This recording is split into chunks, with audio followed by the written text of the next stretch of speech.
A reforma administrativa vale somente para os futuros servidores ou também para os atuais? Esse é o nosso tema de hoje.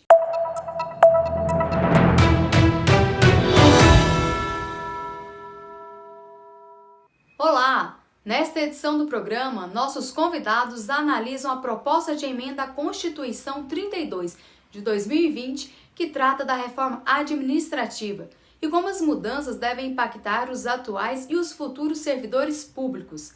Quem inicia o debate é o vice-presidente da UNARREG, Tiago Botelho. Vamos ouvir. Olá, tudo bem? Hoje vamos falar sobre reforma administrativa. A PEC 32 de 2019, a chamada reforma administrativa proposta pelo governo, não é boa. E não é boa porque não traz avanços na gestão do serviço público. Ela permite ampliar modalidades de contratações que já existem hoje. Essas inovações, a nosso juízo, não trazem benefícios para a gestão pública. Atualmente, temos servidores com vínculo, os concursados, e sem vínculo com a União, os apenas nomeados. E temos os terceirizados. Eventualmente, é possível contratar servidores por tempo determinado, os chamados temporários. Agora, a PEC quer flexibilizar e alterar isso. A proposta é que sejam criados diferentes grupos dentro do serviço público. Servidores ocupantes de cargos típicos de Estado que terão estabilidade, servidores ocupantes de cargos não classificados como típicos de Estado, servidores ocupantes de cargos de liderança e assessoramento, os antigos cargos comissionados, e cidadãos inscritos em concurso público, postulante a cargo público. Isto porque a ideia é que exista um vínculo de experiência, em que o servidor precisa ter desempenho satisfatório para que, após isso, efetivamente ingresse no cargo público. Na questão dos benefícios pessoais, para nós, servidores das agências reguladoras federais, a PEC não apresenta grandes mudanças. Ela ataca benefícios como os quinquênios, férias maiores de que 30 dias, licença-prêmio, etc. Uma série de privilégios que nós não temos direitos. Assim, em apertadíssima síntese, identificamos três grandes problemas. Há uma em que, pese a PEC proposta não afetar os servidores atuais, ela propõe desconfigurar totalmente a forma como o serviço público se organiza hoje, aumentando a margem para assédio moral e outras ingerências indevidas, ao invés de fortalecer a autonomia da atuação do servidor público, que é do que realmente precisamos. O outro grande problema é o que a proposta não traz. Falar em reforma administrativa e não debater como melhorar a eficiência do serviço público é deixar passar uma oportunidade ímpar. Temos que tratar de planejamento, metas e entregas para o serviço público. Como garantir que os servidores efetivos e nomeados atuarão no melhor interesse da população e não apenas pensando em colher mais votos nas próximas eleições, ou como se apropriar de parte do Estado brasileiro. O debate do teletrabalho, por exemplo, está aí, o trabalho remoto, programa de gestão por desempenho, tudo isso está posto. A pandemia nos empurrou para essa realidade, mas o governo não traz um debate estruturado sobre o assunto. Racionalizar instrumentos de gestão de pessoas, equalizar tabelas remuneratórias com planos de carreiras de 20 ou até 30 anos, oportunizando aos melhores servidores chegarem ao teto remuneratório. Estes são os assuntos que uma verdadeira reforma administrativa precisa tratar. Por fim, um ponto muito importante e perigoso é a possibilidade que a PEC traz, ela pretende dar ao presidente da República o poder de extinguir órgãos públicos por decreto. Nem a criação, nem a extinção de um órgão do Estado brasileiro deveria ser prerrogativa apenas do Executivo. A participação do Legislativo na organização da estrutura do Estado é fundamental. Este é um ponto que, com certeza, nos posicionaremos fortemente contrários. Por tudo isso, entendemos que a PEC 32 é ruim e nós somos contra. De fato, precisamos de uma reforma administrativa, mas não é essa que está sendo proposta. Também para comentar a proposta, que altera as regras de contratação e remuneração de funcionários públicos de todo o país, ouvimos o deputado federal professor Israel Batista, que é presidente da Frente Parlamentar Mista em Defesa do Serviço Público. Confira. Atenção, servidores. Eu sou o professor Israel Batista, deputado federal, presidente da Frente Servir Brasil, que atua em defesa do serviço público no Congresso Nacional. Eu venho alertá-los para os prejuízos que a reforma administrativa traz para os atuais servidores.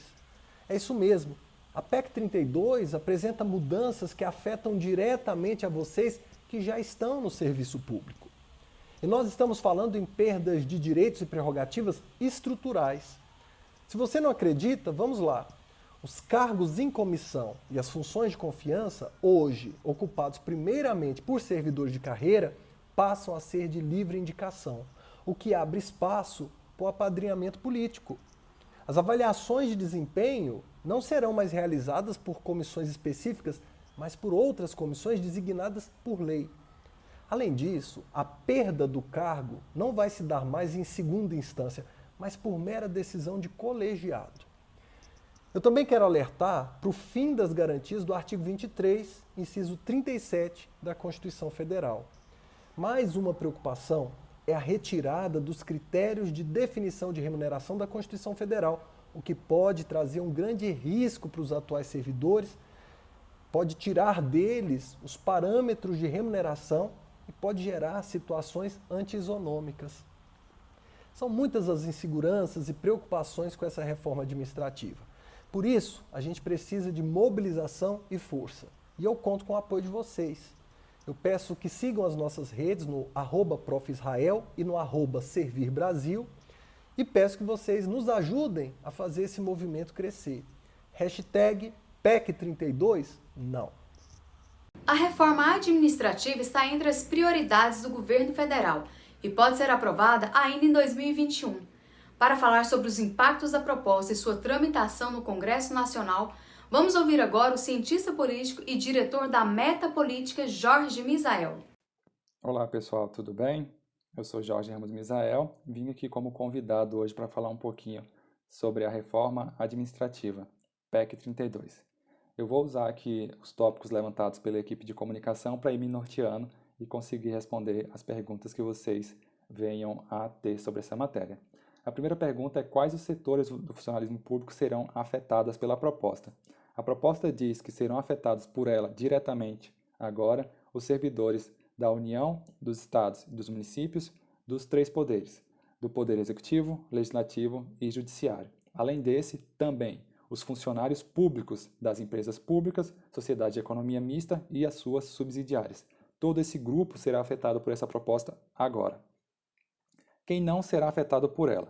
Quem não será afetado por ela são os membros de poder, magistrados, Ministério Público e parlamentares, e também não serão afetados negativamente por ela os militares. Os militares têm só um dispositivo que trata lá, que é para possibilitar que eles possam também oferecer trabalho, fazer trabalhos em educação e saúde, algo que já era oferecido para o servidor civil, agora também está sendo apresentado como possibilidade por meio dessa proposta para os militares.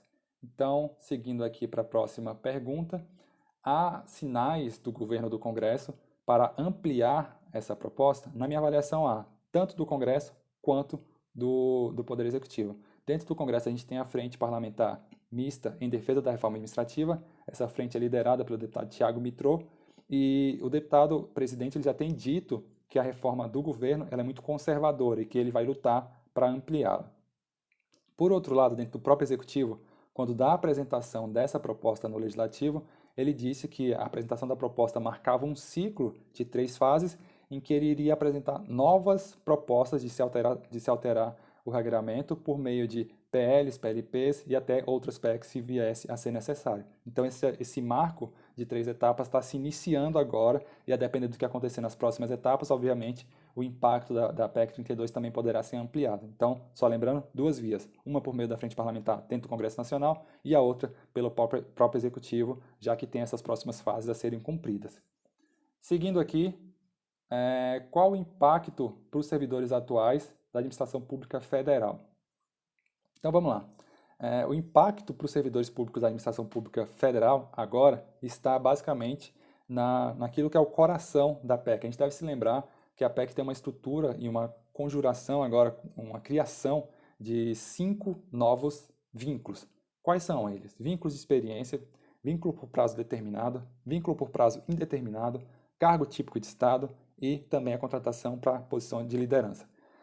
A gente não tem muito claro, os servidores atuais, qual tipo de enquadramento eles teriam, até porque o governo ainda não disse quais serão os cargos típicos de Estado. Então, a gente não tem muita clareza qual será a transição e quais serão os novos vínculos criados por esses servidores que já estão no serviço público agora. Então, essa é a principal dúvida, o principal ponto que, para mim, deixa um impacto muito claro para os servidores públicos atuais, certo?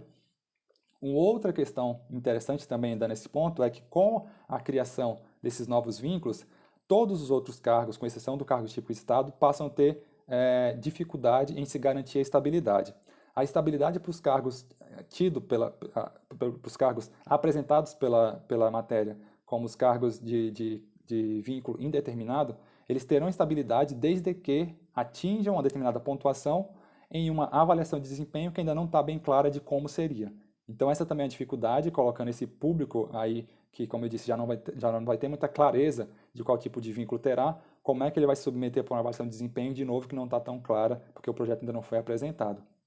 Então, é o segundo risco que eu coloco para os servidores atuais. A próxima questão aqui é falando sobre o impacto para as autarquias.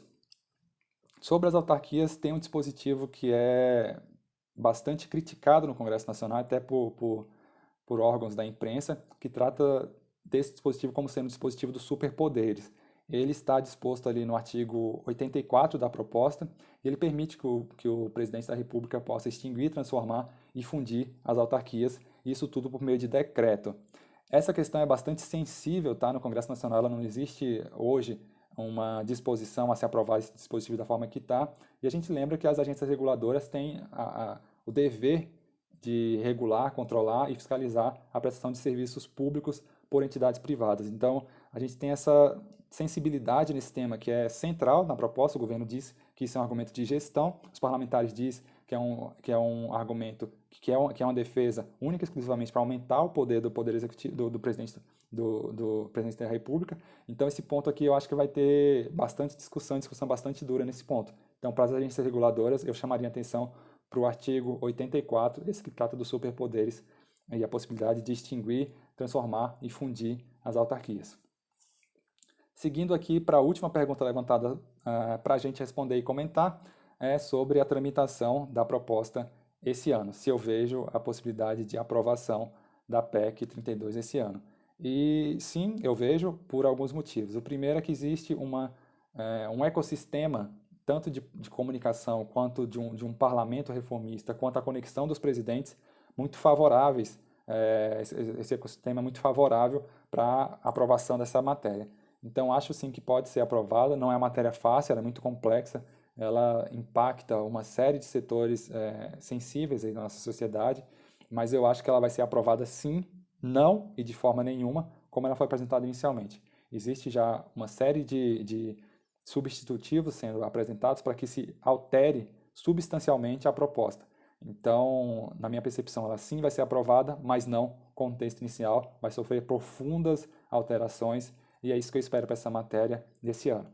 Tá bom? A gente se vê em breve. Tchau, tchau. Chegamos ao fim de mais uma edição do programa Regulação em Pauta. Reveja este e outros episódios no canal da Unareg no YouTube. Siga a gente também nas redes sociais. Obrigado por nos acompanhar. Até a próxima.